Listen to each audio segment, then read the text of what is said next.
Since I belong to the generation who spend a large part of their childhood playing with Barbie and Ken dolls, I'm part of the target audience of the latest Warner Brothers blockbuster movie Barbie. Of course, the movie is targeted not just at my generation and its nostalgia. It's also targeted at any other generation, including especially the young people who come to watch it dressed up in pink.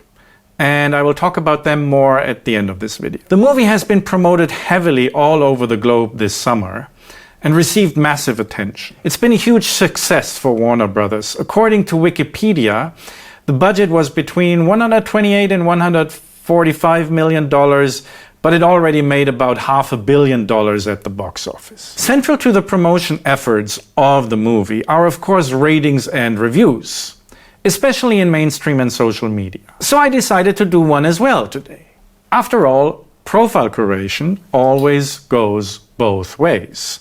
The reviewer and the movie profile one another. Most of the reviews are highly positive. On Rotten Tomatoes, Barbie has a 90% score among critics and an 86% audience. The mainstream reviews, which actually often read as if written by ChatGPT, use one characterization over and over again: subversive. According to Rotten Tomatoes, that's the critics' consensus. That begs a question.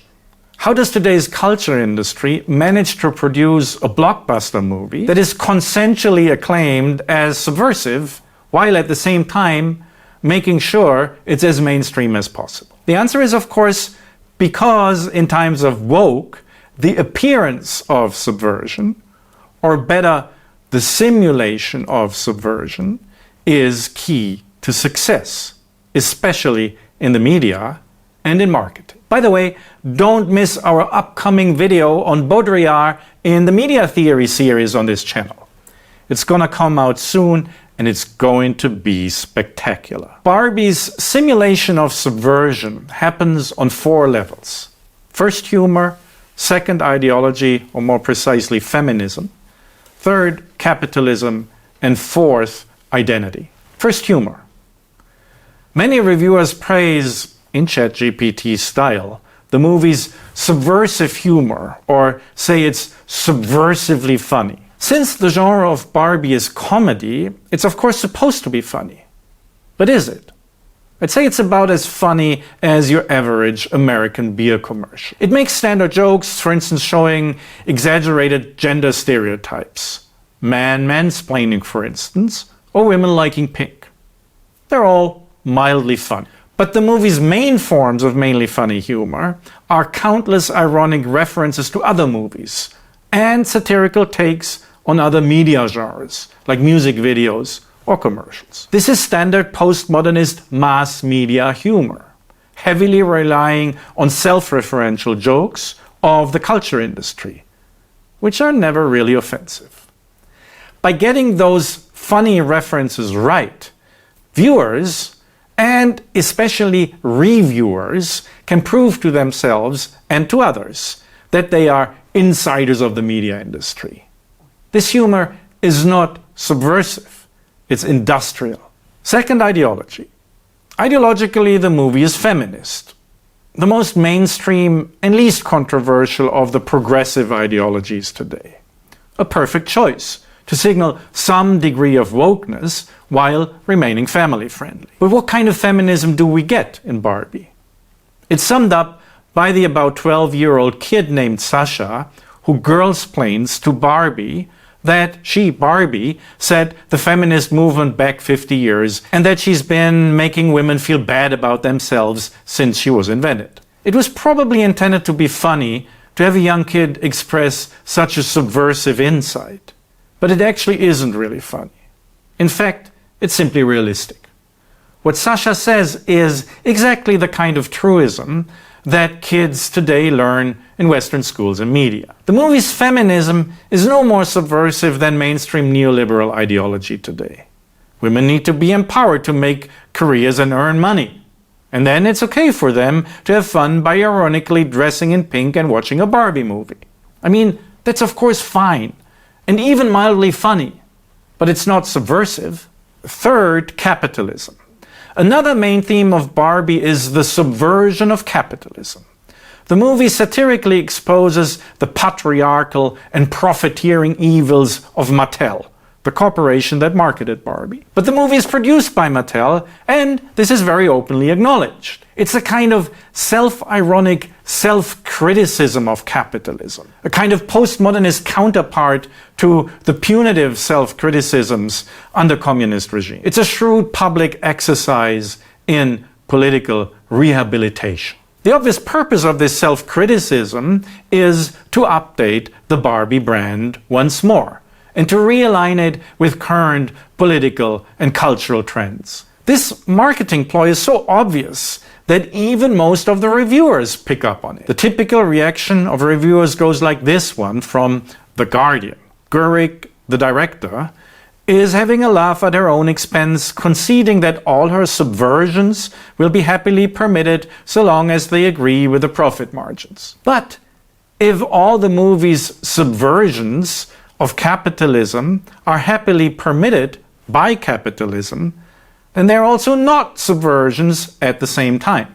Or rather, they are simulated subversions by the culture industry. By the way, The Guardian is a prime example for tedious reviews in today's media, with one great exception: the breakfast reviews by their food critic Robin Price. Do check out the link in the description. Fourth, identity. Anyways, this inevitably brings me to the topic of profilicity. The movie's main commercial purpose is profilicity, the reshaping of the Mattel and the Barbie brand. But given the profile symbiosis between the movie, its makers, and its viewers and reviewers, it's not just about reshaping the profile of a commercial brand. It's also about the promotion of profilicity as a personal identity technology. And this is most clearly evidenced in the phenomenon of many people coming to watch it dressed in pink. Philosophically speaking, the main theme of the film is the subversion of inauthenticity. Barbie lives in a fake imagined fantasy land. Her purpose in the film is the transition to reality. Not an ideal reality, but a real reality. This is symbolized at the end of the movie with her visit to a gynecologist. At one point, rather early in the movie, she had affirmed her dollness, pointing out that she has no genitalia. That, at the end, she has a vagina, proves her transition to feminine authenticity, a triumph over her previous fakeness. Before Barbie's own ultimate transition to authenticity, she had already liberated Ken.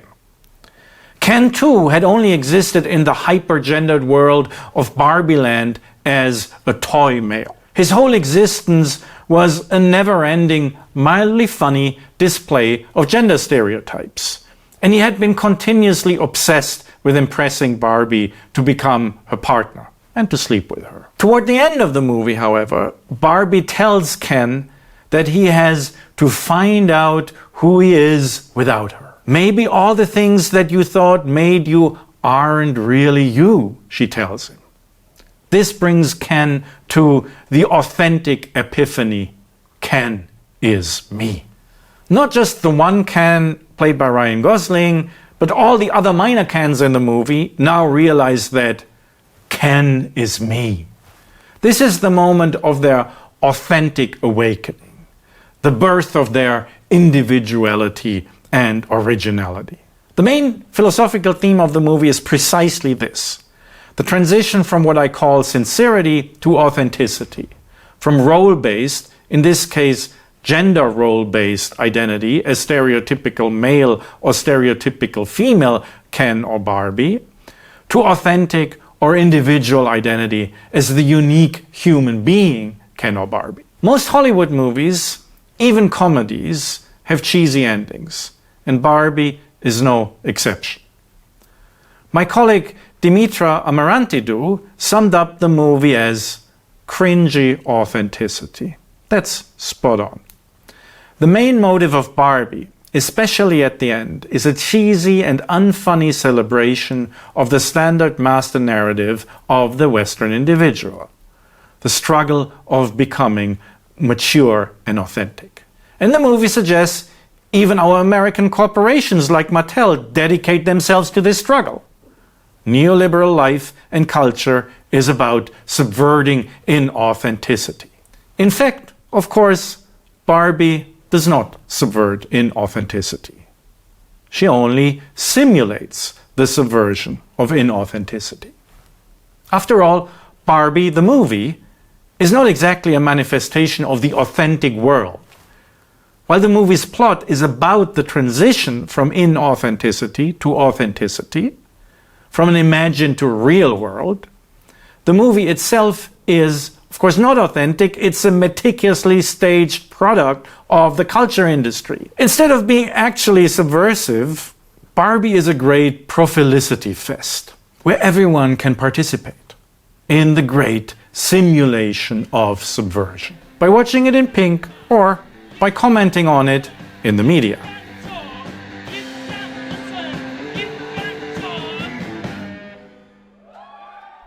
Oh my God, Fai. Subversive. What the